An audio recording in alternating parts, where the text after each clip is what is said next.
Hi ಸ್ನೇಹಿತರೆ, ಎಲ್ರಿಗೂ ನಮಸ್ಕಾರ. ಎಲ್ರಿಗೂ ದೀಪಾವಳಿ ಹಬ್ಬದ ಶುಭಾಶಯಗಳು. ನಾನು ನಿಮ್ಮ ಸತ್ಯಪ್ರಸಾದ್. ದೀಪಾವಳಿ ಹಬ್ಬ ಯಾವತ್ತಿಂದ ಆಚರಿಸ್ತಾ ಇದ್ದೀವಿ, ಏನಕ್ಕೋಸ್ಕರ ಆಚರಿಸ್ತಾ ಇದ್ದೀವಿ ಅಂತ ಎಲ್ಲ ತಿಳ್ಕೊಳ್ಳೋದಕ್ಕಿಂತ ಮುಂಚೆ ಒಂದು ಶ್ಲೋಕ ನೋಡೋಣ.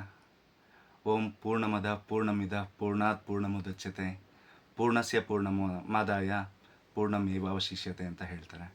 ಅಂದರೆ ಏನು ಅಂತ ಅಂದರೆ, ಒಂದು ಪೂರ್ಣದಿಂದ ಪೂರ್ಣ ತಗೊಂಡ್ರೆ ಪೂರ್ಣನೇ ಉಳಿಯುತ್ತೆ ಅಂತ ಅಂತಾರೆ. ಅಂದರೆ ಏನು ಅಂದರೆ, ಸಪೋಸ್ 2 ಇರುತ್ತೆ ನಮ್ಮ ಹತ್ರ, 2ರಲ್ಲಿ 2ನ್ನ ಕಳೆದ್ರೆ ಎರಡೇ ಉಳಿಯುತ್ತೆ ಅಂತಾರೆ. ಅಂದರೆ ಅದು ಸಾಧ್ಯ ಇಲ್ಲ ಅಲ್ವಾ? ಸೊ ಹಾಗಾಗಿ ಇದು 2 ವಿಷಯದಲ್ಲಿ ಅಪ್ಲೈ ಆಗುತ್ತೆ.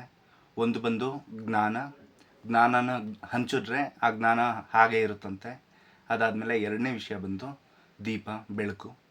ಒಂದು ದೀಪದಿಂದ ಇನ್ನೊಂದು ದೀಪ ಹಚ್ಚಿದ್ರೆ ಆ ದೀಪ ಹಾಗೆ ಉಳಿಯುತ್ತೆ, ಪ್ರಕಾಶಮಾನ ಆಗುತ್ತೆ. ಸೊ ಈ ದೀಪಾವಳಿ ಬಂದು ನಾವು ಯಾವತ್ತಿಂದ ಆಚರಣೆ ಮಾಡ್ತಾ ಇದ್ದೀವಿ ಹಿಂದೂ ಪರಂಪರೆಯಲ್ಲಿ ಅಂತ ಅಂದರೆ, ತ್ರೇತಾಯುಗದಿಂದ ಆಚರಣೆ ಮಾಡ್ತಾ ಇದ್ದೀವಿ.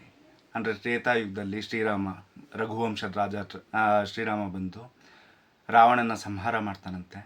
ಸೊ ಅದಾದಮೇಲೆ ಅವತ್ತಿನ ದಿನ ಅಯೋಧ್ಯೆಗೆ ಮರಳ್ತಾ ಇರಬೇಕಾದ್ರೆ ಅಯೋಧ್ಯೆಯ ಜನಗಳೆಲ್ಲ ಸೇರಿ ತಮ್ಮ ರಾಜನಿಗೆ ಸ್ವಾಗತ ಕೋರೋದಕ್ಕೋಸ್ಕರ ಪ್ರತಿಯೊಂದು ಮನೆ ಮುಂದೆ ದೀಪ ಎಲ್ಲ ಹಚ್ಚಿ ತಮ್ಮ ರಾಜನ್ನ ಸ್ವಾಗತಿಸ್ತಾರಂತೆ. ಸೊ ಅವತ್ತಿಂದ ದೀಪಾವಳಿ ಹೀಗೆ ಮಾಡ್ತಾ ಇದ್ದಾರೆ.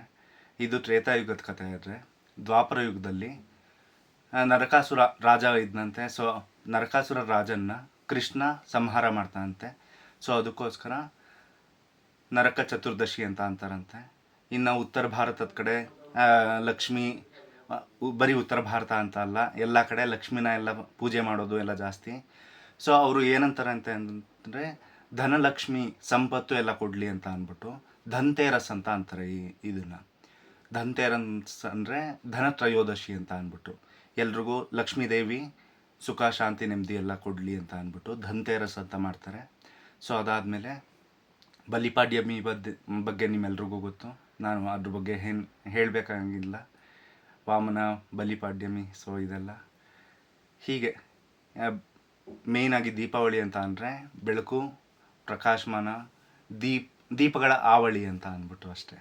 ಸೊ ಎಲ್ರಿಗೂ ದೀಪಾವಳಿ ಹಬ್ಬದ ಶುಭಾಶಯಗಳು. ಮತ್ತೊಂದು ಸಲ ಎಲ್ಲ ದೀಪಾವಳಿ ಚೆನ್ನಾಗಿರಲಿ.